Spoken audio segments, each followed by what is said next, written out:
السلام علیکم ناظرین، آپ دیکھ رہے ہیں S V media YouTube channel. اگر آپ ہمارے چینل پر نئے ہیں تو سب سے پہلے چینل کو سبسکرائب کریں، لائک کریں اور اپنی رائے کومنٹ میں ضرور دیں۔ خدا حافظ۔ سے پہلے سب سے آگے رکھنا چاہیے، دینداری کو دیکھ کر کے نکاح کرنا چاہیے۔ اسی طریقے سے خاندان قبیلہ کو دیکھ کر کے نکاح کرتے ہیں، یہ نہیں ہے بلکہ یوں دیکھیں کہ نیک اور دیندار بچی ہے یا نہیں۔ دینداری یہ نہیں ہے کہ وہ نماز پڑھ رہی ہو، روزہ رکھ رہی ہو، نہیں، بلکہ وہ خدمت گزار بھی ہو، وہ سکھ درد تکلیف مصیبت خوشی میں ہمیشہ ساتھ رہنے والی ہو۔ یقیناً ایسی عورت سے نکاح کرنا چاہیے۔ پھر دوسری بات یوں بیان کیا، اللہ کے حبیب صلی اللہ علیہ وسلم نے فرمایا نکاح مجھے محبوب ہے، نکاح کو پسند کرتا ہوں، اور خوشبو کو پسند فرمایا اللہ کے حبیب صلی اللہ علیہ وسلم نے۔ اور تیسری بات، میں نے اور ایک حدیث پڑھی تھی، ینہا عن القضا، ینہا عن القضا، کہ قضا سے اللہ کے حبیب نے منع فرمایا۔ قضا کیا چیز ہے آپ جانتے ہیں؟ قضا ہے یہ کہ سر کے چاروں جانب سے بال کٹا کر کے بیچ میں رکھنا۔ اللہ کے حبیب نے فرمایا ینہا عن القضا، قضا سے منع فرمایا ہے۔ اور جس چیز کو اللہ کے حبیب منع کر دے، یقینی بات ہے ایمان والے جانتے ہیں کہ اللہ کی حبیب کی بات کو نہ ماننا گویا کہ یہ ایمان سے خارج ہونے کی دلیل ہے۔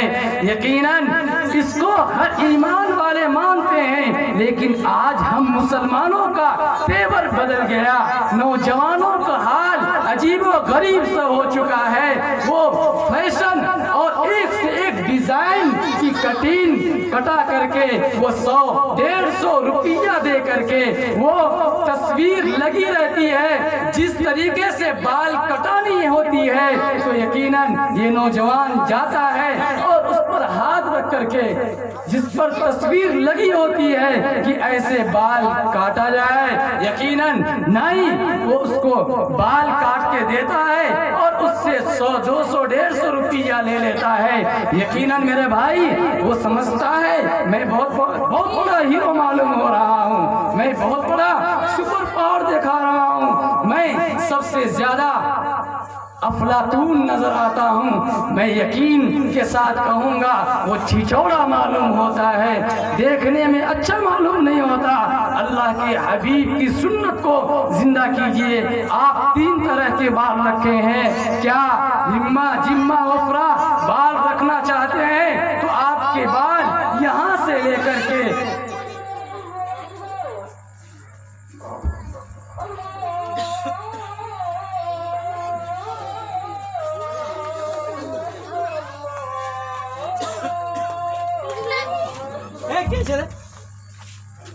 دوستو، اللہ کے حبیب سے بڑا ہیرو کون ہو سکتا ہے؟ اللہ کے حبیب سے زیادہ خوبصورت خوبصیرت کون ہو سکتا ہے؟ اللہ کے حبیب کے کردار کو اپنائیے، اخلاق کو اپنائیے۔ یقیناً اللہ کے حبیب کو ان کی سنت کو بالائے طاق رکھ بیٹھے ہیں۔ آج ایمان والوں کا یہ حال ہے کہ وہ دوسروں کے تہذیب کو اپنا رہے ہیں، دوسرے کے طریقہ کو اختیار کر رہے ہیں۔ میرے بھائیوں، اللہ کے حبیب جس سے منع کیا تو آپ سب کو چاہیے کہ آپ اس سے رک جائیں۔ اور دوسری بات یہ ہے، السلام علیکم ورحمۃ اللہ وبرکاتہ۔ مصلیان حضرات سے درخواست ہے کہ آج عشاء کی نماز انشاءاللہ 15 منٹ کے تاخیر سے ہوگی، یعنی 8:30 بجے انشاءاللہ ادا کی جائے گی۔ عشاء کی نماز آج انشاءاللہ 8:30 بجے ادا کی جائے گی۔ جزاک اللہ۔ میرے دوستو، یقینی بات ہے کہ آپ کو یہ موقع ملا ہے، دعا کریں۔ ہر ایک عالم دین مفتیان کرام آپ سے یہی کہتے ہیں کہ دیکھو اللہ